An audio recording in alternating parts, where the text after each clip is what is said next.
On this week's episode of Devil's Trap Podcast, we talk about a neck bag. And cake. Did you know this episode was only about cake? Let's do this.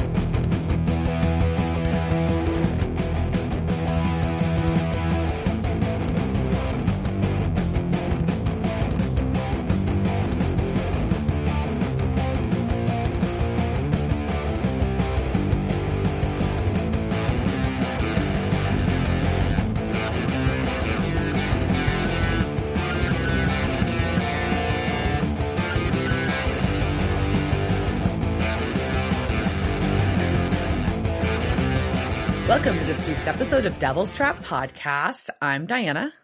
I'm Liz. And we're going to talk season 10, episode 12, About a Boy.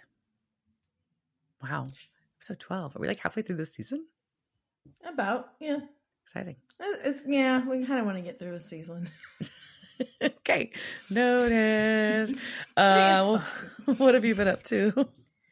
Honestly, it is not a lot. Just researching an Australian witch is pretty much most of my time. And I got a big ass saw. So I did, but I'm waiting for the table to put the big ass saw on so I can actually use it to cut things. That's exciting. But it is. I'm excited to learn how to use it and then to like make like stuff. Make stuff. Including a craft for your birthday. So Ooh. Technically, you're the whole driving force behind buying a saw. So it's my fault you bought a saw, is what you're saying. Noted. Okay. It was Diana's fault I bought a new giant ass saw. Power tool and table for said power tool. But power tools, I mean, it's just like, if you're going to buy it, like they had like the 3 sizes. And it's just, that one just seemed like the most versatile. So you might as well buy the big ass saw. Well, you might as well buy the one that you might be able to use for other things. Yeah. So. Besides this one small crafting thing that I probably could have done with like a $5 saw. You'll see. So what about you? I'm back from some, what I refer to as my South by Southwest adjacent activities. I don't actually go to the conference. I don't actually go to the conference. I went to Reunion. You still are part of the that you still invade Austin. You are still part of the problem. I'm part of the problem. I guess. I don't know. Money I spent went to bands. That's what I will say. That is good. That's a good place for it to go. But yeah, no, I we got to go to Luck Reunion and got to see one of Jessica Simpson's 2 special comeback performances, which was super cool to see. I think there's a lot of really good performances. I just say that one because it's like the most like pop culture like known artist. No, that was super fun. And then saw some other really great acts. And then I got the Margot Price came out and made a funny high joke, and she said somebody said everybody higher than an eagle's pussy. And I thought that was a funny one. I hadn't heard eagles higher than an eagle's pussy. There you go. I don't think eagles have pussies. I don't either, but that's what makes it even funnier. I think they've got cloaca. Probably. Yeah, sounds accurate. Yeah, but no, saw a bunch of good for her. Saw a bunch of great bands on Friday, running around town. Met our state's first lady, and yeah, it was a fun day seeing a lot of bands and going to a lot of different venues. And then I was very tired. That's what I did. That's what I got. Yeah. Alrighty then. So Diana went to, I think what has been called the last South by, because apparently they're ruining it again next year. So yeah, they're bringing it down instead of, so historically it's been 2 weeks. Well, historically the last multiple years, it used to not be. Well, it's been like broken out. There's been many versions of South by Southwest. The current iteration has been like where it's like 2 weeks. It's like tech, movies, and music, like separate sectors. And then they're realized now that it's like too much. And like, honestly, I guess like all the adjacent activities that aren't official, where you don't have to have a badge, you like can just pay cover or have some other kind of, or it's free or whatever. Those kind of events are popping up everywhere.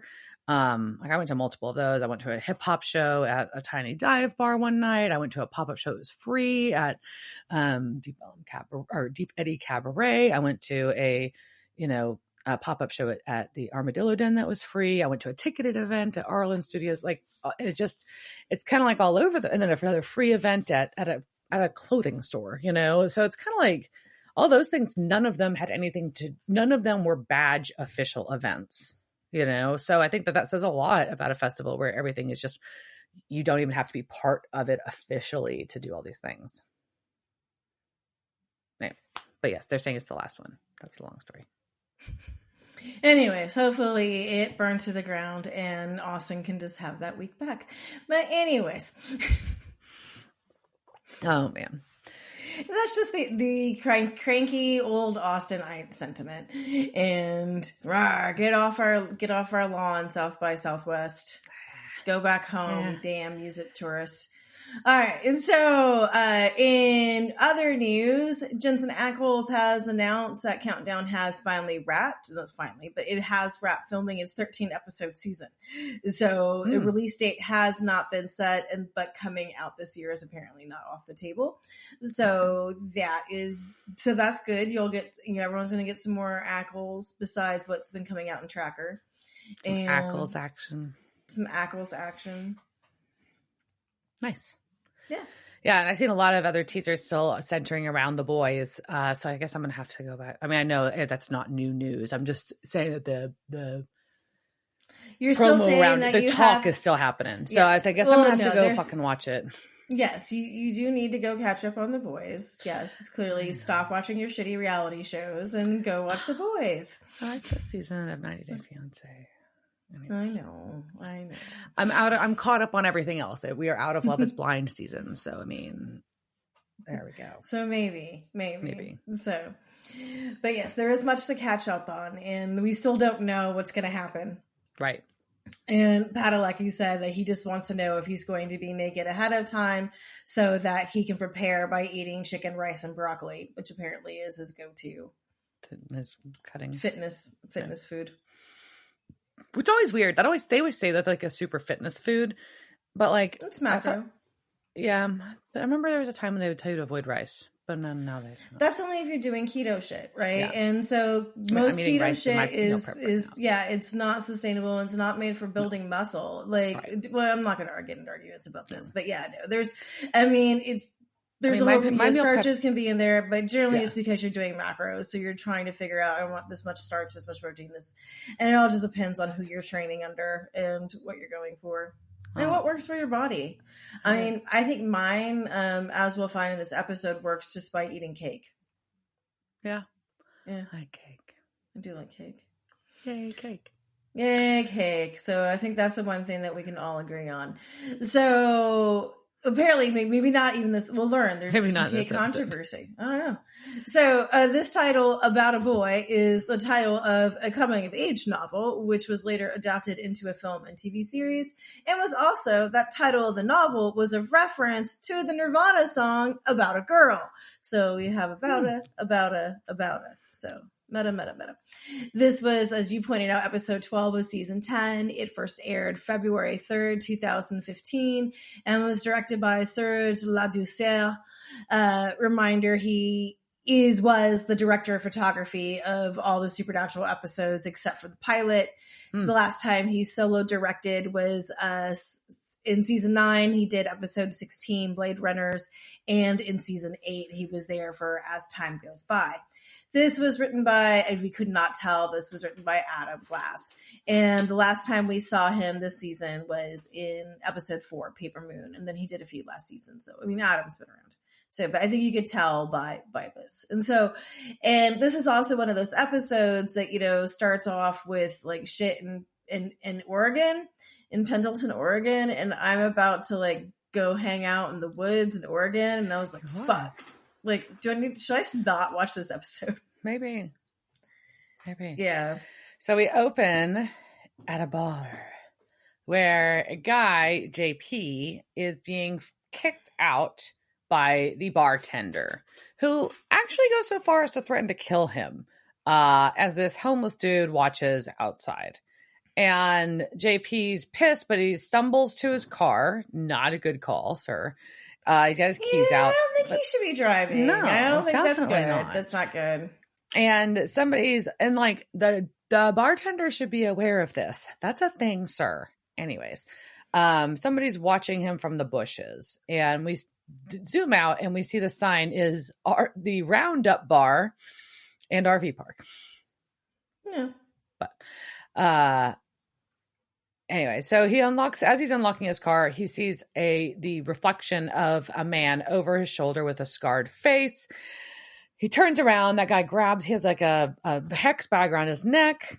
I just call it a neck bag. A neck bag? I think that's important for the rest of this episode. So he squeezes his neck bag. Gross. So why does that sound so gross? I don't know, but I'm going to say it the entire episode. That's upsetting.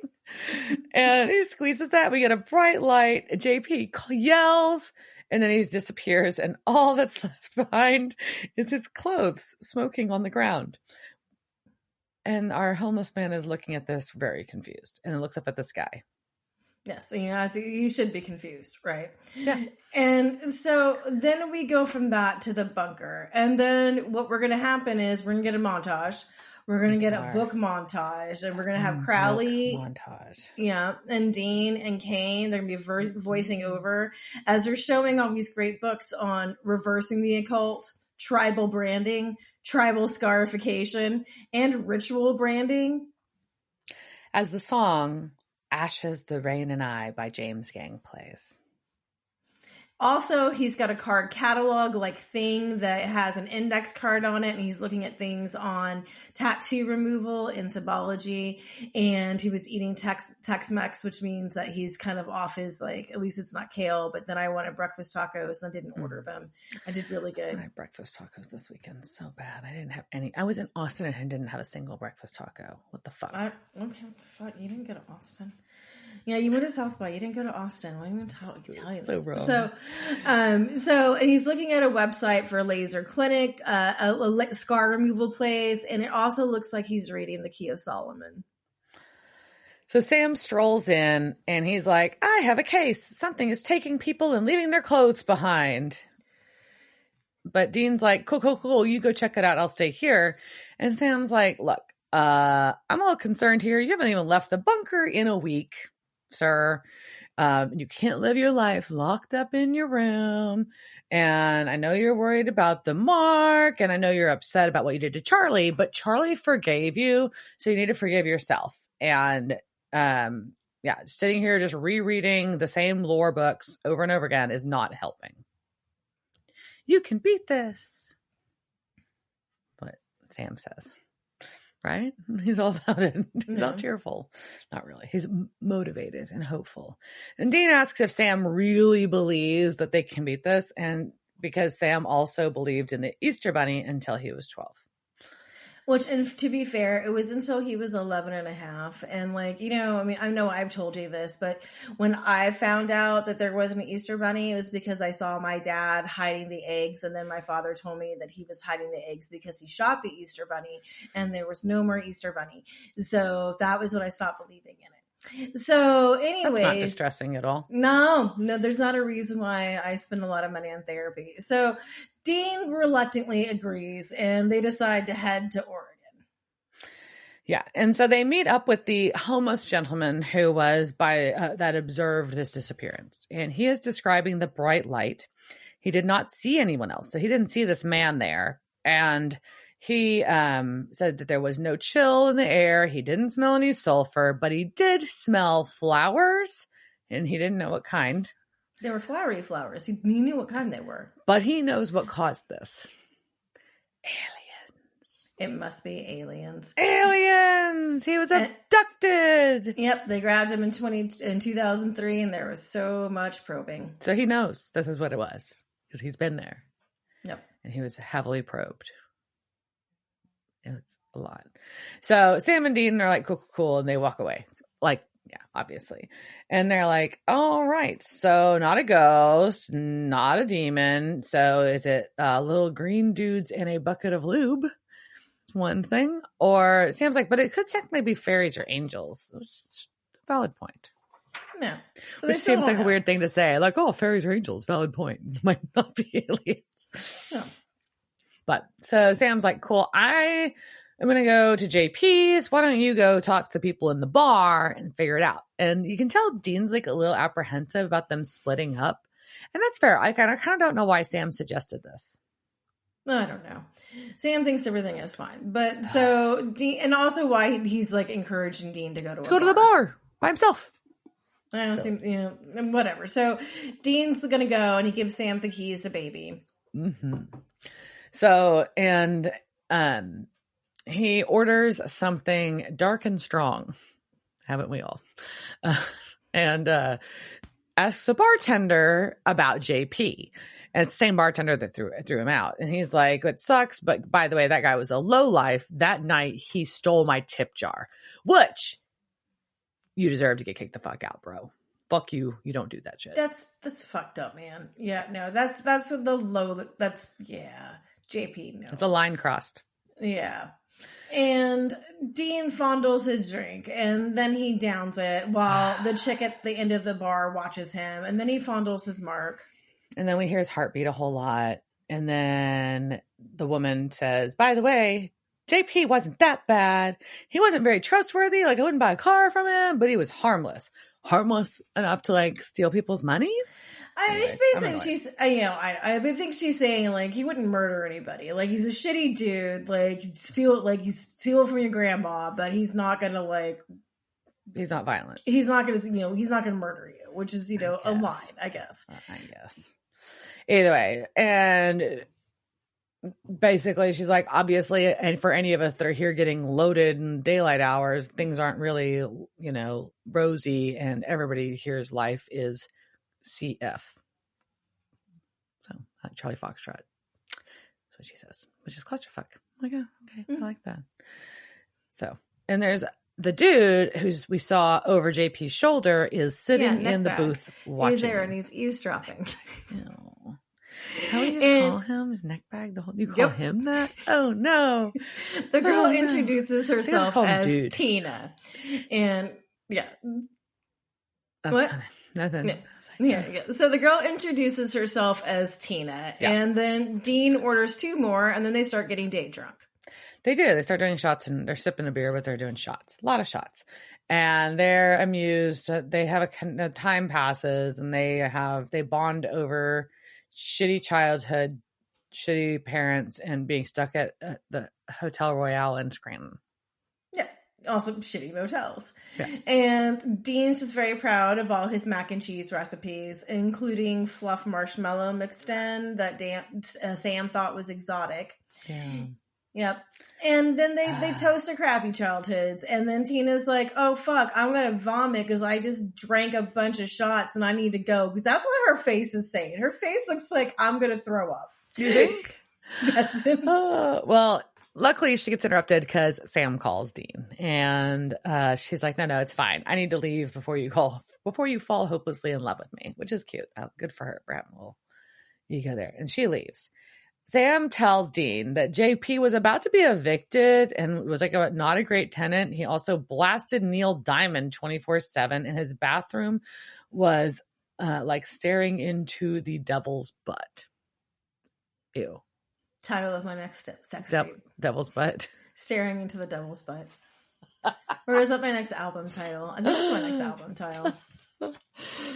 So Dean I think we decided our new album title would be The Puppy Configuration, and I'm very proud of that one. Not the same. That's a Dave and Diana one.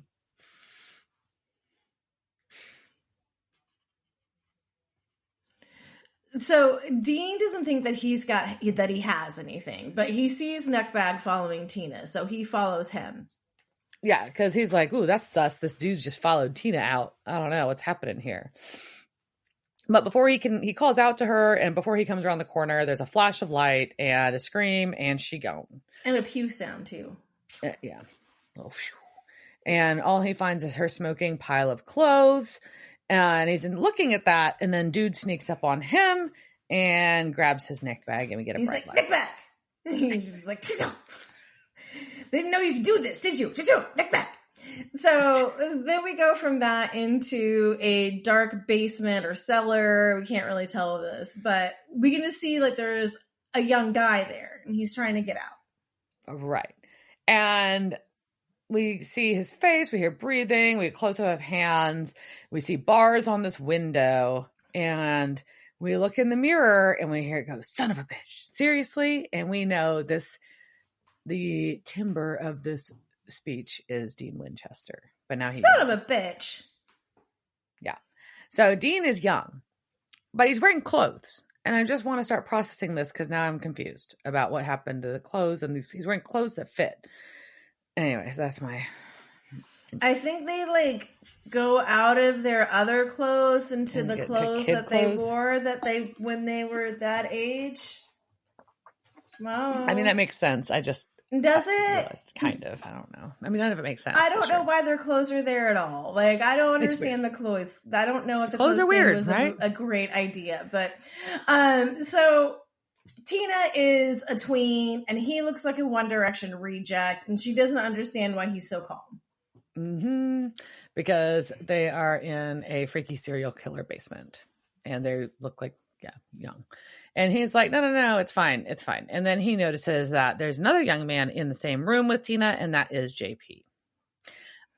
Then dude, aka neckbag, comes down the steps and he unlocks a door, grabs JP while Tina tries to stop him unsuccessfully, and Dean tries to break through the wall, and they takes JP away. Yep. And then we cut to the bar where Sam comes in looking for Dean. Yeah.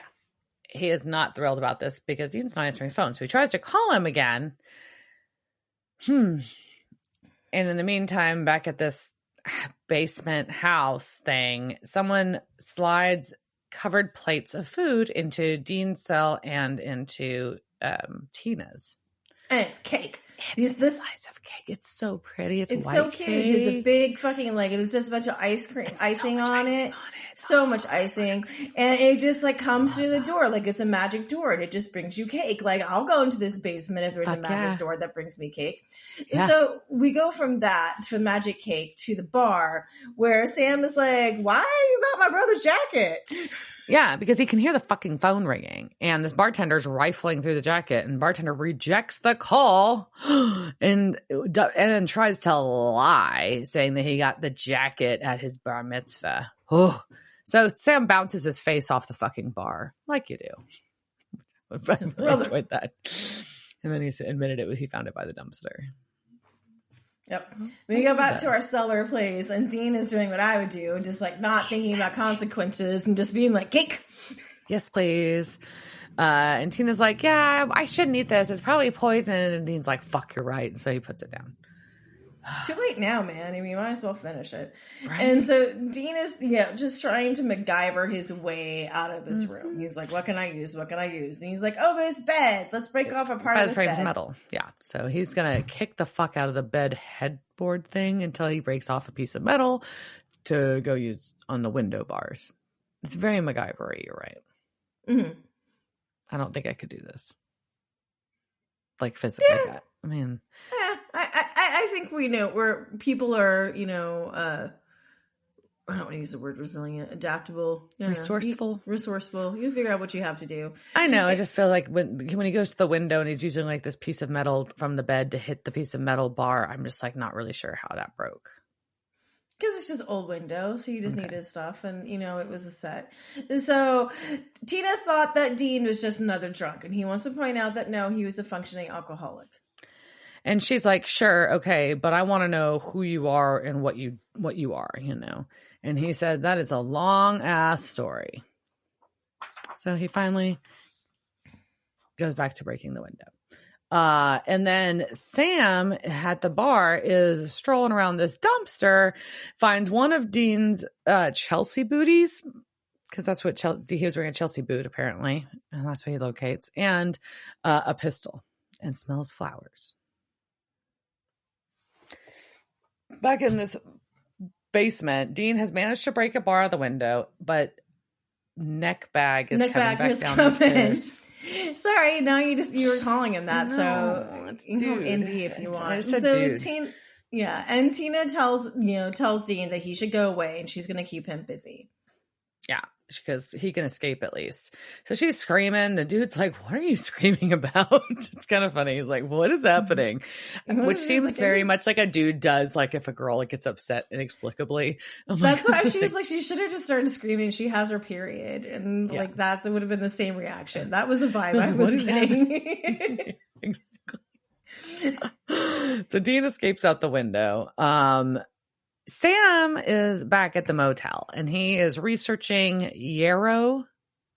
Yeah, he is on Witchcraft and the Occult on the Yarrow page. It's Witchcraft and the Occult with Professor Farquaad. And on this page, there is a first paragraph that gets repeated twice because apparently their webmaster is just not really on like what their page says. And that first paragraph that gets repeated again says, transfiguration is magic, which changes one object into another, because this is under the Yarrow transfiguration spells. Mm-hmm. It is possible to change inanimate objects into inanimate ones and vice versa.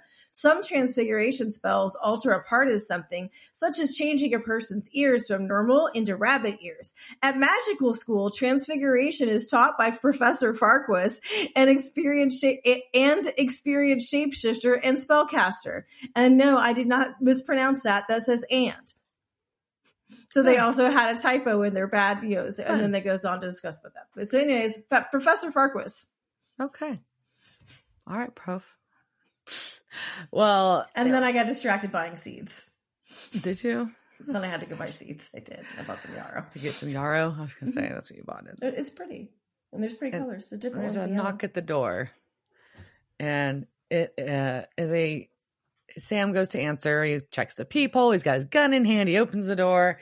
And our young man says, hiya, Sammy. So it's escapee Dean. Lil Dean. Yeah. And he strolls in, goes straight to the bedroom, gets a bag from underneath, and starts prepping guns. It's kind of funny. And Sam's just like, how? And Dean's like, I don't fucking know. Scarface and a light, and now he's looking like Bieber.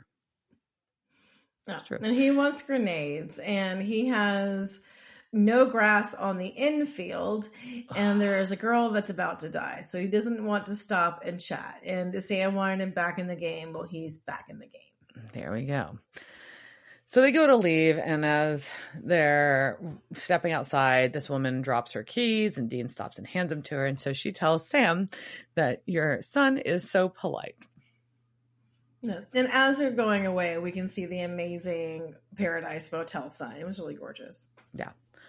But they can't drive away. No, because Dean gets in the driver's seat and has to slide the seat so far forward. It's absurd. And also, he probably doesn't have his license. So they switch seats and Sam gets to drive. I am glad that cars have moved away from the manual slide forward. The one seat that goes the bench that goes all the way across. The bench, yeah. Because that's what happened. That's what the Impala is, the bench. And if you're a short person, that bench can only go so far. And then I had to sit on phone books. So anyways, then Sam is going to drive, and they're going to then start talking about the cake.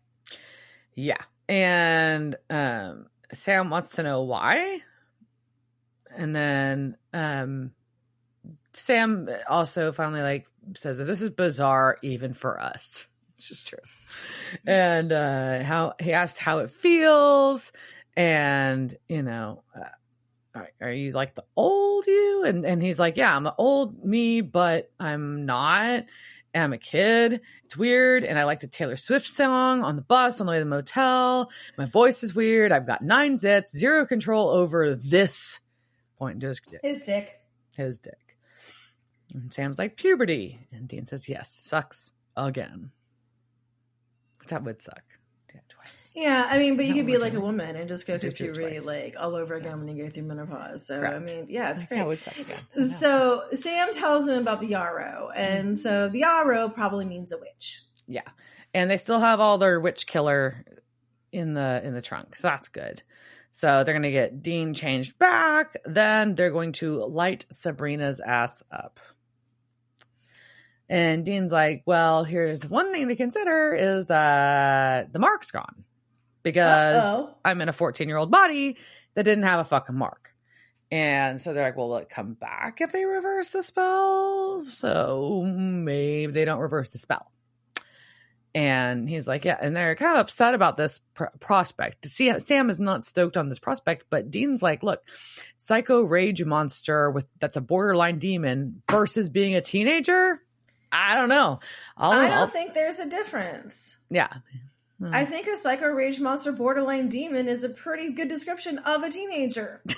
You think? Certainly was of me. But Dean is just like, me too. Yeah, Dean is just like, you know what? I'm still me. I'm just dewier, you know. So, and I have a virgin liver. I've got a virgin liver, which would be nice. I mean, it's nice that his liver goes back, right? Yeah. But now he's not old enough to drink. He has to wait 7 years until he's legal. Which is funny. So they get to this house because Dean is able to get them back there. The lights are on, so they know someone's home. So they're going to try to go sneak into the basement. And they get there, and Dean points out to Sam, like, hey, like, let's go in this way. And Sam's like, the fuck, bro? I can't fit in that window. No, that's not what he says. What Sam says is, Dean, you made me do this. Like, you had it, brother, you did. So Sam said, okay, Dean, I'm way too big to fit in that. And then Dean replies with, first time you ever had to say that, huh? And makes a dick joke because he's still 15 in a 14-year-old's body. Correct. So he's the same. But it's also very wrong coming out of the tween's mouth. It is. So he goes in the window and Sam's going to go around back to get into the house. And there we go. So Dean's poking around the basement. He's got his flashlight and his gun. He finds the smooshed cake. Sad. And he finds a human skull in the corner, which is concerning. Under a lot of cobwebs. There's just also just a lot of cobwebs. Which doesn't match the storyline, but that's okay. Okay. But the house could have moved with them with the storyline. They could have brought the whole house with them. You're right. They probably did. What she does. But Neckbag is there. And he sneaks up and he's able to grab Dean, but Sam gets there just in time to hit him on the head with a gun and knock him on the ground. And they're like, where's Tina? And he's like, she's upstairs and then she's alive. And so Dean's like, what did you do to us? And he's like, nothing. I'm not a witch. I just work for one. So now Neckbag is just an employee of a witch, apparently. He's not one himself. So now we got another villain in the story. So Sam's like, who the fuck is this? And this guy, dude is what I call him still, but Neckbag dude. It's like, she's the worst person in the world. I've been with her for centuries. My sister and I have both. She made us hurt and kill people. And when we tried to escape, she tortured us, and points to his face, like the scars on his face.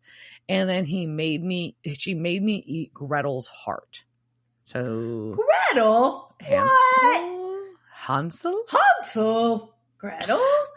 And so, yes, Hansel and Gretel. Yeah. So it's not just a fable. And by the way, you can't kill her because you're just men.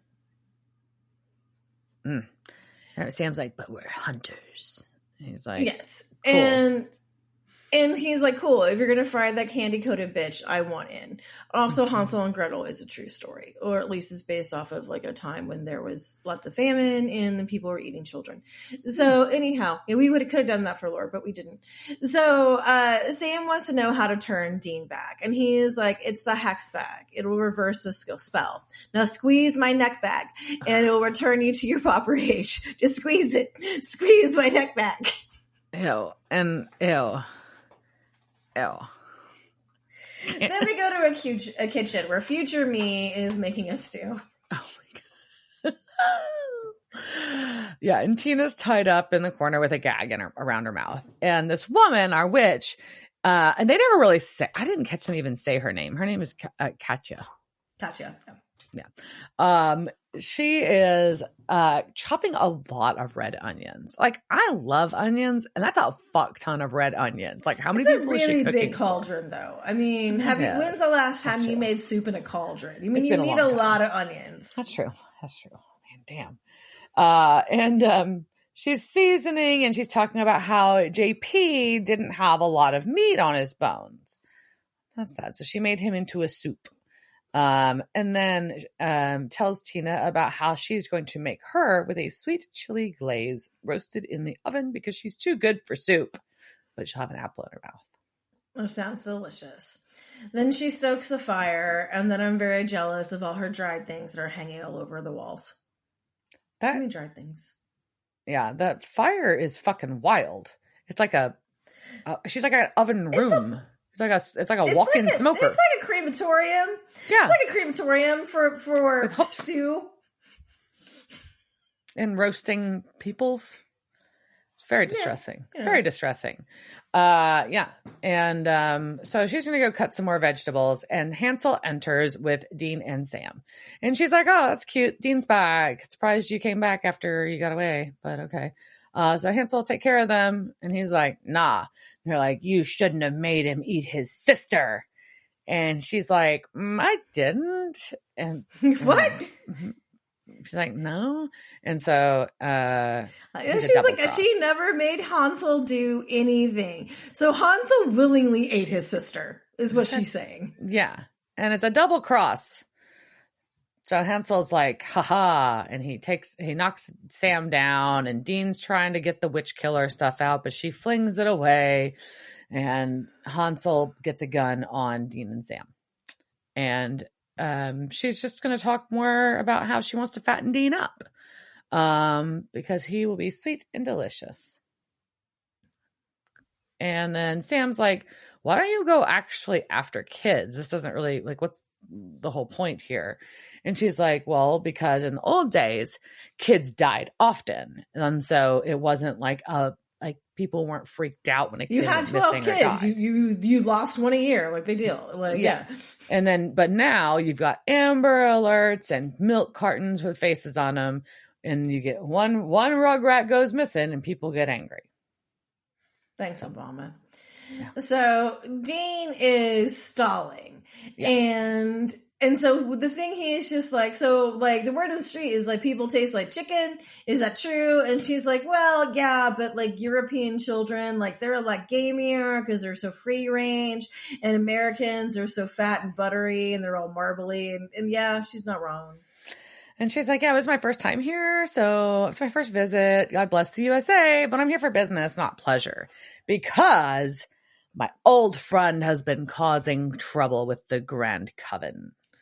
The Grand Coven? What? Stupid Rowena. Not Rowena. What? And Dean's like, wait, what? Rowena? Red hair. She likes glitzy hotels. And she's like, what? You know who the fuck? How do you know her?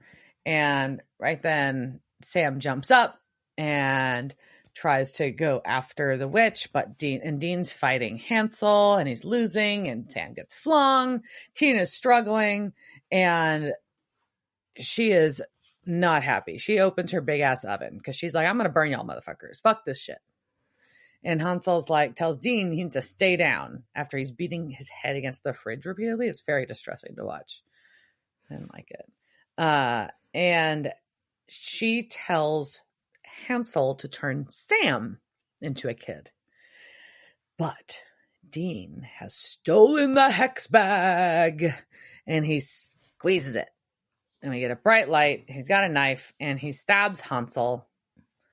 And then he shoves the hex bag into Katya's mouth and backs her up into the oven thing herself and closes the door.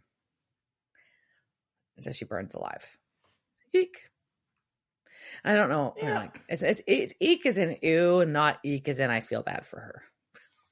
Yeah, I mean, I don't really like witches being burnt. It's a thing, you know. It's a well, yeah, but she was gonna. It's not my favorite. But she was gonna cook a child in there. Still shouldn't burn witches. Okay, so so we're going outside, and Tina is just like, what? That was crazy. And she's like, can you turn me back? And they're like, no, because the hex bag went up in flames because Dean put it in her mouth. Like the hex, like they just say the hex bag went up in flames, not that I put it in the I put it in the fire. Yeah, not I burned the hex bag. It went up in flames. Like, it just happened. So sorry. It burned. Oops. Oopsies. So Sam's like, maybe we can find another reversal spell. But either way, Tina's like, honestly, I've had 3 husbands. I'm $50K in debt, and I was kind of a crappy adult. Maybe I could just like start over. I don't know. You don't have HPV anymore. No more student loans. Like, it's all good, right? She was just like, yeah, I was kind of a crappy adult. And, hey, I mean, why not? Yep. Why not? Why not? Get your 14-year-old boobs back. Right. Make some different choices along the way. I don't know. Maybe, I don't know, make the same damn choices all over again. Maybe. Right. But so, yeah. But she's just like, everyone wants a second chance, right? And she's like, she's going to be all right. I believe in Tina. I do too. And so Dean's going to drive now. And they go to a bus station. So now it's the next day. And they give Tina some cash. She kisses Dean on the cheek and makes a joke about the Hotel Royale in Scranton and leaves. And Dean's like, so Sam, Grand Coven? What the fuck is this thing? And Sam's like, I don't know, but it doesn't sound good.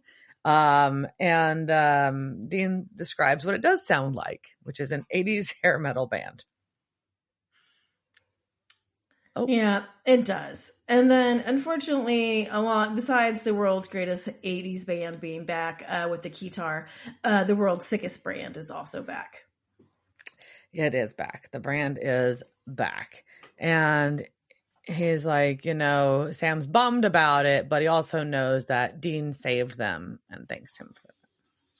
So, yeah, they wish the mark was gone, but he wanted grown-up Dean back more than that. And so he's got proud of him for not hulking out, and they'll figure it out. They get in the car, turn on the radio, and Shake It Off by Taylor Swift is playing. Yes, of course it is. They leave it on. Drive away. Yeah, so at the end of this, when he is doing this, so apparently during Vegas Con in 2015, Jared explained that they got a call like 2 months later saying, hey, we're shooting some additional scene for Serge's episode. When they found out it was going to be Dean as an adult jamming out to that song, Jared and Jensen were both like, whoa, that's not going to happen. Jared went on to relate how Jensen tried to play the scene differently, pretending to like the music and saying just kidding and switching it off. Jensen says he finally gave them one because Serge's director was begging him. And so he was like, I'm just going to give you one, but it's going to be really bad. And of course, it's the one that's used. And he was like, of course, it's the one they used. So besides that, the Shake It Off is also what the Hillywood show on YouTube did a parody of Supernatural using the song, changing all the lyrics to make it Supernatural oriented. And I know Diana didn't watch it because I sent her the other video and I said, you shouldn't watch the first video until after you've seen this episode. But I know she also didn't watch that other video just because she's Diana. So if she watched if she did, huh? My phone email stopped showing me things in order, so that's fun. I didn't see that. Likely story. So there is a Supernatural parody that comes from the Hillywood show, and from their website, Hilly and Hannah Hindi are the effervescent sister duo and the dynamic creative minds behind the internet sensation, The Hillywood Show. And this parody of Supernatural done to Shake It Off has had over 22 million views. So that's a lot of views. It's a lot of views, and it's really great. And so there is a Supernatural parody song done to Shake It Off, and I'm going to quiz you about it. So in this song, set the scene, right? It is they are redoing Shake It Off video, but all done with this season's version of Supernatural, right? Okay. And in this, Hilly Hindi plays Dean, Hannah Hindi plays Castiel, and Osric Chow plays Sam.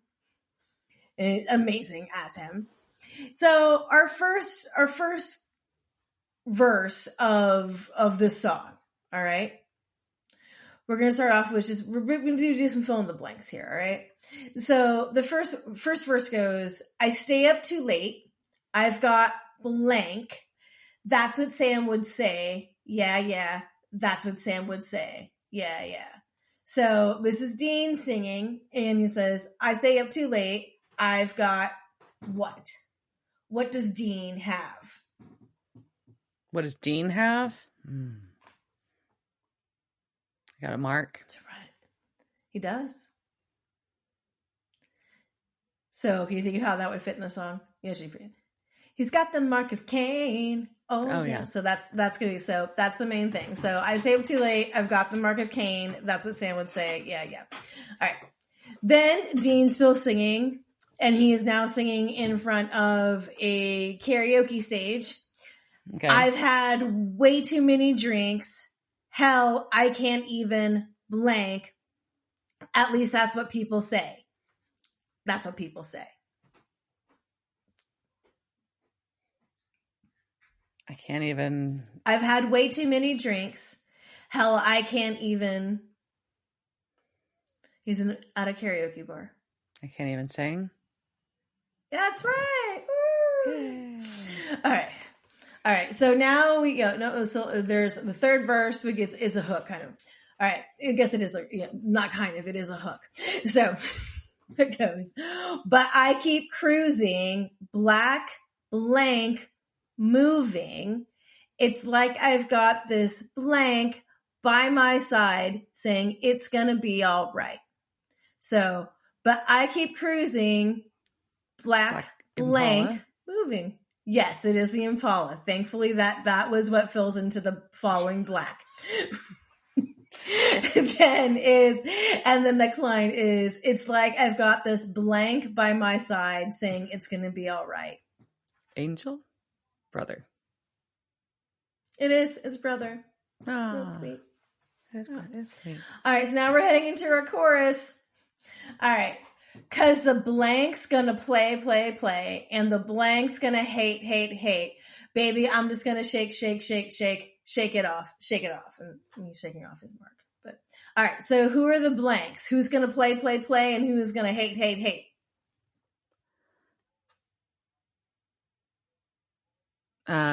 Play would be, I don't know.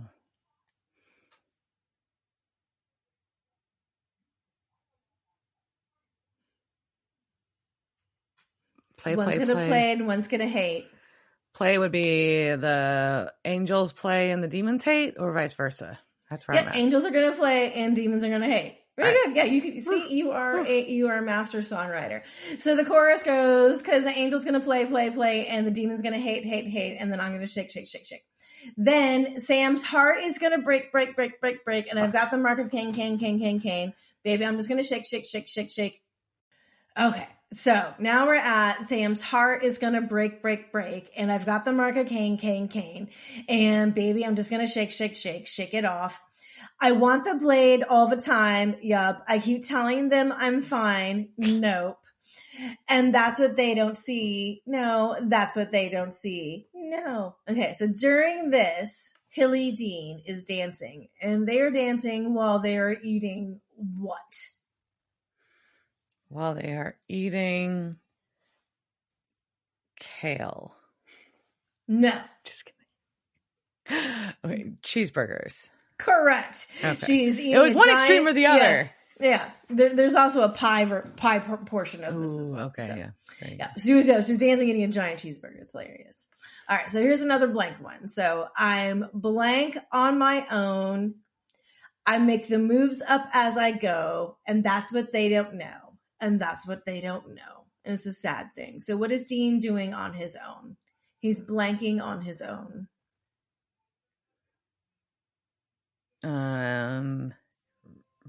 Researching? He's killing. He's not researching. Yeah, it's a little darker than that. It is. I'm just trying not to go that dark, but I guess that makes sense. Yeah, it does. So then they go back into our hook. We get the keep cruising. Then Black and Paul's grooving. Angels play. Demons hate. Dance. Ham's heart breaks. All right.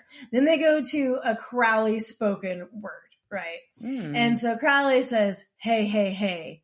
Just think, while you and blank have been hunting down the monsters and the dirty ghosts of the world, you could have been getting down to this Dean Mon. So what blank goes into there? Moose. So, well, it is definitely Moose. All right. Then Dean says, bye, X-Man, find a new best friend. And then Crowley, he's like, what the fuck? And well, I'm just going to shake it to the lady over there with the hella good hair. Why don't you come on over, baby? We can shake. And then we turn to a version of Kane, which is not Timothy Kane Omenson, who is portraying Kane with hella good hair. Who is portraying Kane with hella good hair? Oh, man. So we've already had from Supernatural, we already know we've had one guest star, we've had Osric. Yeah. So who is guest starring as Kane? I don't know. You have to tell me on this one. Too many options. Nemesis of the podcast. No. Rob Benedict.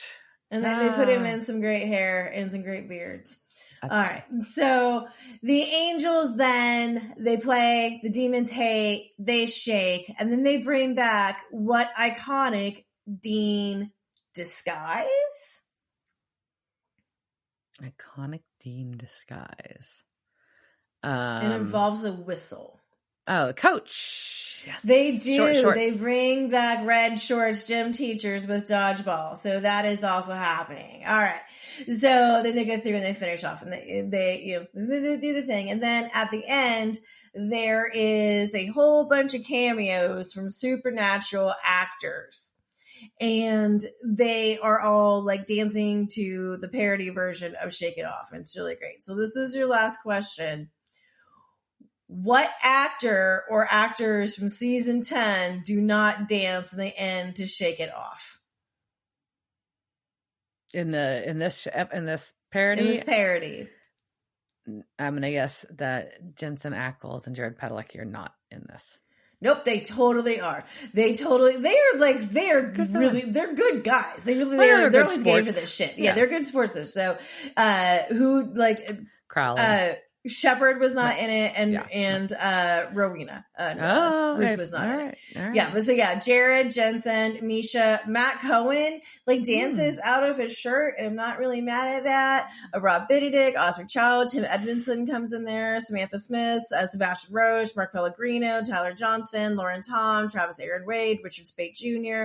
And so they all dance. It's so if anybody has not seen them, I highly recommend, I'm sure we will link this sort of stuff. So I highly recommend going, if you're not one of the 22 million people that send these girls some more likes. Apparently they need some more views, but they have this parody and then the second one, which has even more Supernatural cast members in it. And they're fucking brilliant. They're so fun.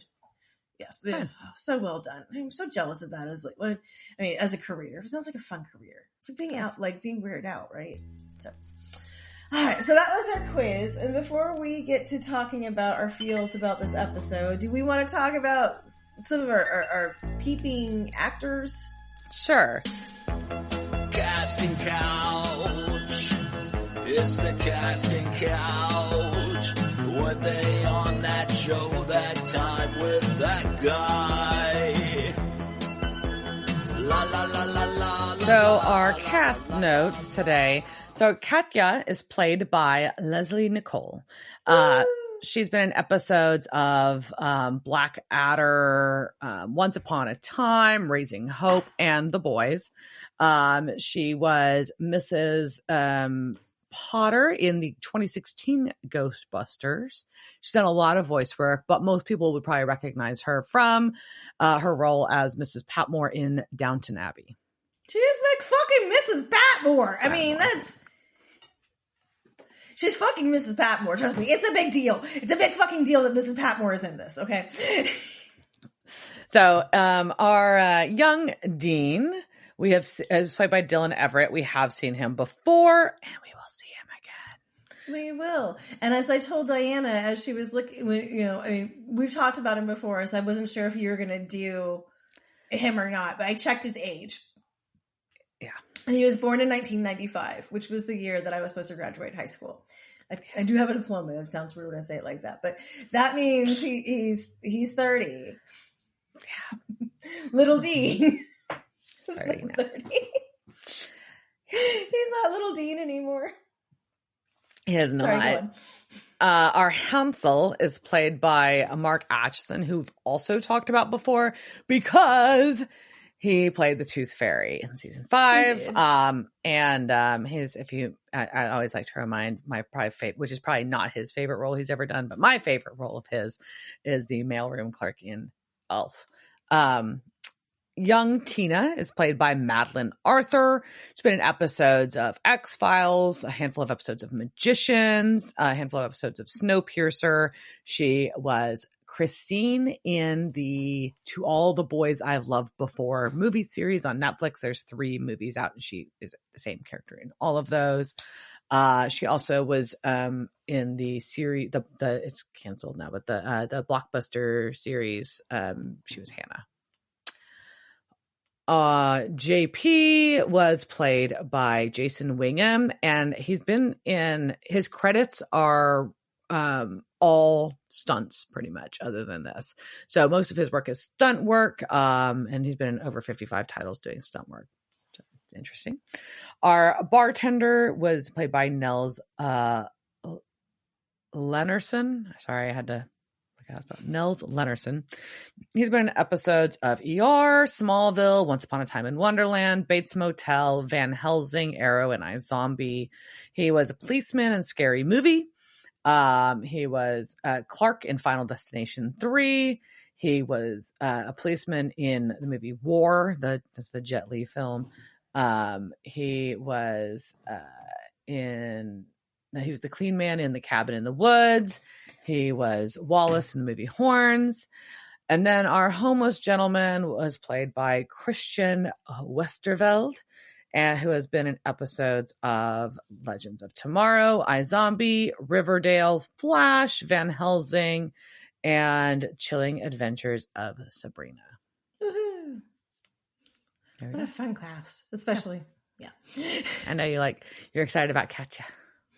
Well, she's a witch, and she's also just she's an amazing actress. Yes. And, she's so good. Unlike Diana, I am, this is like one of the few things where I am like the general population, and I have seen all of Downton Abbey. Although I did not watch the Downton Abbey film. Yeah, she's in that too. Came out. But yeah, I know. I'm a weirdo. I've watched 0% of them. I'm not normally an upstairs downstairs person because fuck the. Anyways, but it's anyways. We're not going to debate that. So she's a wonderful actress, even if she makes a dry cake, apparently. So it's a bummer, man. It's a bummer. Although it really looked like it was a cake from a grocery store. It did. We could decide. We could talk about this cake for a while. Like, what's the effort? Why would she decorate it that well if she was just going to poison it and feed it to children that she was trying to fatten up? That's a lot of effort. You don't really put the rosettes on it, then, ma'am. But I mean, maybe you just don't have a lot to do, which is, as I was spending a lot, most of my past couple of weeks researching this witch from the 50s and 60s. And I was like, I think a lot of old time magic and stuff was just because people were bored. And you just get, you just have to do things like hit your mic, but I mean, I think the same thing with like that cake. I mean, she's clearly been around for like hundreds of years. Hobby. What the fuck else is going to do? Yeah. She's going to make a pretty cake and then smash it. Yeah. There you go. Fair enough. So besides the cake, what did we think about this episode? I have mixed feelings about it. Anything else happened in this episode besides the cake? I mean, the cake's the most important thing, obviously. Really? But I think, it's kind of a fun episode in a lot. Well, it's because the dialogue is great, right? It's because Adam Glass's dialogue is so it's picky. It's very funny. Yeah. Also, the young Dean is acted really well and just has good lines to say. So the situation that has been set up, like, and honestly, like, if you think about it, like, is this the most horrible, besides the eating, right? Because, like, besides JP getting eaten, like, the end result is that, you know, Tina got to start her life over, right? So it's not like the worst monster curse. No, and I'd say that there's, like, not, like, a lot of, like, I mean, we've had a few episodes where there wasn't really, like, a monster of the week. And so it's nice to be back to actually monsters. Yeah. That's kind of nice to have that. And it's fun. You get the satisfaction of, like, okay, we put a pin in this. You know what I mean? And moved on to the next problem, which is now obviously the Kevin. But I think that was kind of nice. I think it's fun because it's a familiar story concept. I think that but they also still weren't ignoring the theme of what's happening. Mark of Cain was still very much a part of it, right? It was like, hey, like, we have a solution to it. Here is this fun, and I'm sure I can see this writer's room going, what are the ways that we could take, wouldn't this be a fun thing? Yeah. And so I like this. Yes, this is a fun idea. Let's take Dean back and let's get rid of the Mark that way. And I think I kind of went through, I mentioned to you before we started recording, I was like, I don't know how I feel about this episode. But I think revisiting it, like, watching it, I enjoyed it. And I think revisiting it, I realized how fun it is. It's fun. I think also just the actress who plays Big and Little Tina is also just really good. Enjoyable. Yeah. She's an enjoyable character. It's nice to have one. She's a woman that's not like an object, you know, for Dean. She's just... You know, and they're getting better about this as we're going on too. But like, it's a woman who Dean meets in a bar that would have gone a completely different way a couple of seasons ago, right? So having it be like, this is a woman and she has a background and like a whole story. And like, there's all these things we can talk about besides fucking, you know, and it's just, So I think that also like adds... It's maturing, and it's better than being a one-dimensional character, right? Like, for sure. So it gives the actress more to work with. She's more than just a pretty girl, right? And she's also just a fun, like, the character I think is fun. I think Tina's a fun character. I agree. She's she's messed up, but she owns like and she's like, I gotta suck, but whatever. Yeah. It sounds very freeing to just like be in a position where you just like step away from everything. Yeah, I mean, you know, I think we can't do that in this day and age as much as people used to. You know, I spent a lot of time thinking about like old criminals and stuff, and like how like aliases you could have. Like you could just go to the next town and be like, "My name is Lucille, and I grew up in Illinois," And who's gonna argue or prove you otherwise? I don't know. And it was like, I went to college. And they're like, liar, you're a woman. And they're like, okay, fine. And like, that's where I draw the line. Anyways, I don't know how we got on that tangent. But I think there's a number of elements to it. And I think, it's, the characters and just the plot itself. Like, and, the bad guy is not, we don't really hate Hansel or the witch, right? They're both kind of likable people. That might be a stretch. I don't know. I love the witch. I mean, clearly, I'm like, they're bad guys. She's just there to talk to Rowena. You have a soft spot for the concept of a witch does not mean that you can have it like the lady that's turning adults. Look at the cake she made, ma'am. I don't know what to tell you on that. And she's not taking children anymore. She's taking adults that she decides are hopeless and won't be missed. That's technically Hansel is the one who decides that. It's like Hansel is the one playing judge here. That makes sense. You like him too. He ate his sister. We don't know how Gretel was. Oh my gosh. Maybe Gretel was a bitch. Is that what you're saying? We don't know. If you saw Hansel, I mean, you may have been like, yeah, all right. Gretel. Oh no.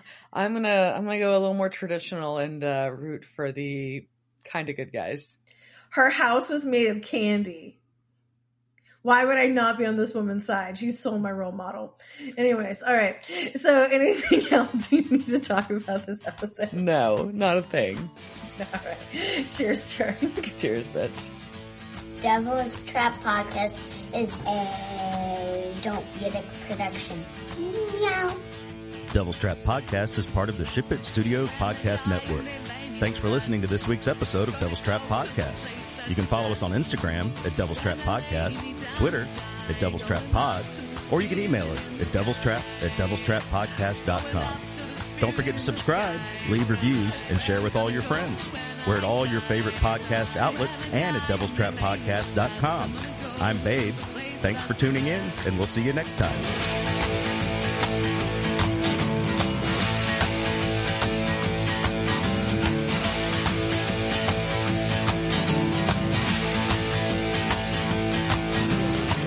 Going up to the spirit in the sky.